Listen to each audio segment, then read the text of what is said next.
Good morning. The time is 6 o'clock on October 10th. Thanks for ending your work week with Newswatch 12. You're taking a live look at Phoenix. From the Lazy Boy Furniture Galleries, I'm Danny Stepanovich. But first, we want to turn over to Storm Tracker 12 meteorologist Sarah Kress. Sarah, what can we expect today? Today we can expect to see showers and also going to be cooler temperatures along with some breezy winds. Checking out first this morning, we are seeing some of that rain work its way in, starting to pick up more so along the coast. But even throughout the nighttime hours, we saw some showers mainly over west side and into Siskiyou County. Not seeing too much activity over east side, but it is going to pick up as we're working throughout our day today. By the time you're into the afternoon and this evening, we're going to see widespread areas of rain and even some higher elevation snow along with it.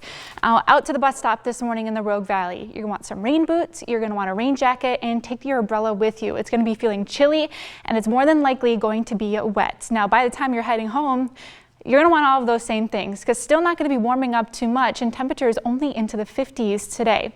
Now, current temperatures right now, we're at 50 for Medford, 46 over to Klamath Falls, 45 for Montague. Along the coast, temperatures into the 50s.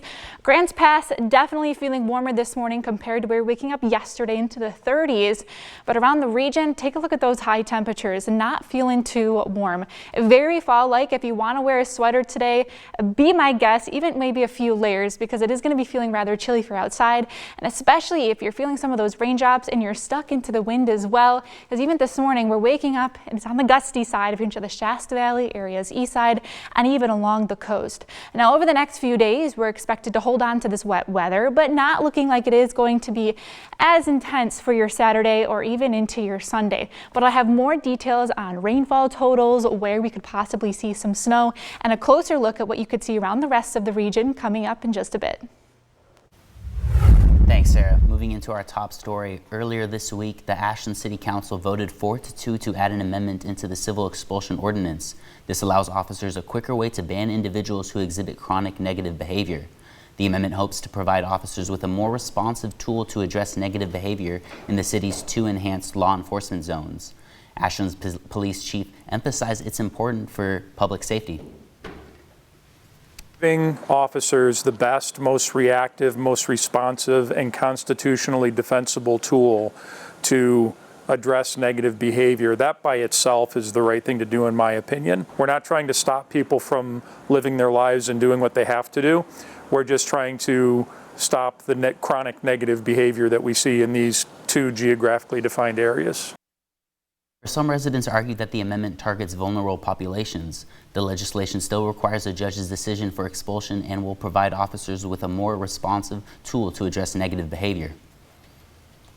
And we stay in Ashland, where later today, Ashland Fire and Rescue is hosting a special open house as local fire stations continue to open their doors for Fire Prevention Week. The family-friendly gathering offers a behind-the-scenes look at local firefighters and EMS teams. Participants can explore fire engines and ambulances, take station tours, and learn about wildfire risk reduction, home fire safety, and emergency preparedness. And starting Saturday, the Oregon Department of Forestry announced that fire danger will be decreasing to low on ODF protected lands 16 days into fall. Here's what you need to know about the current fire restrictions. Even though the fire danger is dropping to low in Jackson and Josephine counties, several restrictions remain in place. Debris burning and fireworks are still prohibited, and exploding targets or tracer ammunition cannot be used. Smoking is only allowed in enclosed vehicles, boats, or other designated areas. Any electric fence controllers must meet safety standards and be used properly. These rules help keep our forests and communities safe as we move further into the fall. And Grants Pass Fire Rescue is welcoming a new Pierce Impel fire engine to its fleet. The engine that's on your screen is a state-of-the-art fire engine designed to enhance operation capability, firefighter safety, and service reliability. This replaces a 2009 Pierce engine, which has served the department for 16 years. A public dedication ceremony will start at 10 a.m. this morning at the Parkway Station to officially place the engine in service. And in Medford, the American Cornhole Organization kicks off its major cornhole tournament today. Travel Medford told Newswatch 12 about 15 states are represented in this tournament alone. There will be 21 courts for the tournament, but there will be 3 separate ones set aside for people that just want to play for fun. The event starts at 6 and ends at 7 and is free to the public. Also happening in Medford tomorrow is the annual Ride for a Cause cycling event. There's a race for everyone, from a 7-mile loop to a 63-mile challenge. Fundraising is going towards organizations that support vulnerable or underserved populations. Organizations include Family Solutions, ROC Recovery Center, and the Children's Museum of Southern Oregon. You can register online or in person tomorrow right before the ride kicks off. And in downtown Medford's Alba Park, Community Works and local citizens came together in honor of Domestic Violence Awareness Month. Newswatch 12's Daryl Green takes us to the event. For countless survivors, domestic violence is a silent, isolated struggle that can last for years. But this month, and today here in Medford, that silence is being broken at Alba Park. Community members gathered in downtown Medford this morning in honor of Domestic Violence Awareness Month. The event included multiple speakers and silhouettes dedicated to local citizens who lost their lives. And as I fell to the floor on that terrible night, my last view was of a picture on my coffee table of my 3 beautiful children. One of the voices sharing a chilling story, Erin Martin Fournier, spoke about her own experience with domestic violence. One of my first memories is I was 4 years old and I woke up like little kids do, right? Went down the hallway to the bedroom, trying to go to my mother's bedroom, and I heard her being assaulted, physically and sexually assaulted. Erin moved with her father shortly after informing him of the news, but says that the long-lasting effects of abuse that her mother endured strain their relationship to this day. I also hope that she'll be able to work through and grieve the loss of us being able to have that relationship when I was a child. Erin currently works with Community Works, helping those who have also experienced abuse. The work we do is we're planting seeds for a garden that we won't get to see grow. And that helps me on the hard days be able to go to sleep at night. Today's gathering showed that its theme, "With Survivors Always," is more than just a slogan. It's a promise that this community is choosing to live by. Reporting in Medford, I'm Daryl Green. In Klamath Falls, the Klamath County Sheriff's Office just added a new piece of life-saving equipment to help during winter emergencies. The department received a Pre-Noth Husky Snowcat through Oregon's Spire grant program. The vehicle can carry up to 10 passengers and reach remote, snowbound areas for rescues and medical transports.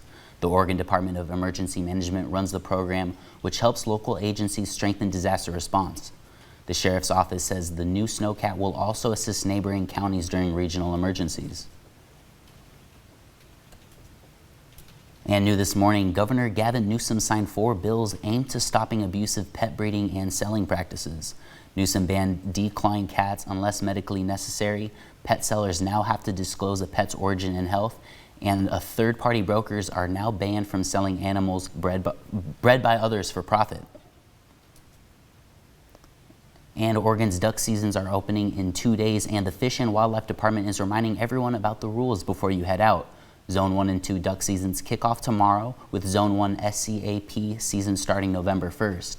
The daily bag limit is 7 ducks, and hunters will need a valid hunting license, HIP validation, state waterfowl, or non-residential game bird validation, and a federal duck stamp if 16 or older. Be sure to check out the 2025-2026 game bird regulations for season breaks, goose season dates, youth rules, and special permits. And looking ahead to this Saturday, Medford Fire Department and Medford Police are going head-to-head to raise money for the Heart White Foundation. You're taking a look at photos from last year's Turf War, where the departments raised more than $12,000 for veterans facing trauma related to their service. Also tomorrow in Central Point Parks and Recreation is inviting everyone to help the new Flanagan Park Pollinator Garden to life. Construction on the garden wrapped up earlier this week, and it's now time to plant. From 9 a.m. to 1 p.m., volunteers can help with various plants. All you need to do is bring gloves and shovels if you have them. And there is now 16 days left to donate to our 35th annual Coats for Kids campaign. We've already seen tons of donations, but we want to make sure every local kid has a coat this winter. If you have a new or gently used coat, you can drop it off at any of our 50 donation barrel locations. For a full list across Jackson, Josephine, and Klamath counties, you can find it on our website at kdrv.com. And Again, this morning we're dealing with showers, mainly areas over west side, but they will be picking up as we're working throughout our day, finally making it over east side by the time we're into the afternoon, and that'll continue on throughout today and even into tomorrow. We'll have some wet weather, but if you are heading out for Friday night football tonight, it is going to be cool and damp. You're going to want to make sure you take an umbrella with you, layer up, and then we'll see that also continue into your Saturday with temperatures remaining on the cooler side, even into your Sunday, where it does look like it will be a little bit drier. So coming up in your next forecast, I'll go ahead and take a closer look at what we can expect around the region today, and also a look at how this weather will impact your weekend plans and see who could possibly be seeing some of that higher elevation snow. Coming up, after President Trump's public demand that the DOJ move his charges, his political enemies, New York General Letitia James has been indicted. We'll have the details. In a new advisory panel, we'll take a closer look at vaccines for kids, how Americans are feeling about RFK Jr.'s changes at the CDC, ahead in our Health Watch coverage. But thanks for starting your morning off at Newswatch 12. You're taking a live look at Ashland from the Oregon Shakespeare Festival. Have a great one.